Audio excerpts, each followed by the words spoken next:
পাচ্ছি না, ঈদ করতে পারছি না। আমরা আজকে মানবতার জীবনযাপন করছি।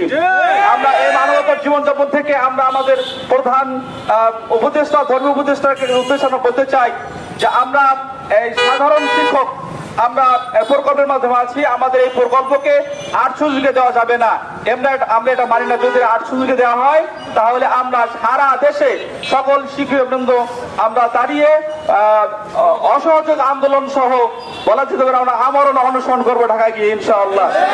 আমাদের বাস্তবতা যা আছে তা হলো, 1 নম্বরে আমাদের মসজিদভিত্তিক শিশু ও গণশিক্ষা কার্যক্রম প্রকল্প এটা রমজানের মধ্যে পাস করতে হবে। এরপরে 2 নম্বরে হলো আমাদের আমরা সামান্য বেতনে কাজ করি, আমাদের বেতন ভাতা বৃদ্ধি করতে হবে। 3 নম্বর হলো আমাদের প্রকল্প স্থায়ীকরণ বা জাতীয়করণ করতে হবে।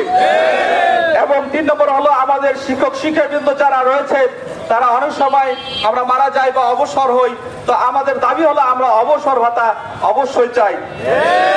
4 নম্বর হলো আমরা যদি কখনো আমাদের কেন্দ্র পরিবর্তন করতে চাই তাহলে আমাদের এই সুযোগ প্রদান করতে হবে।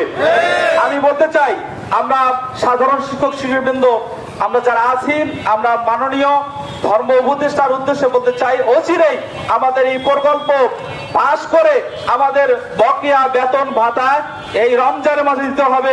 আমরা এটা জোর দাবি জানাই।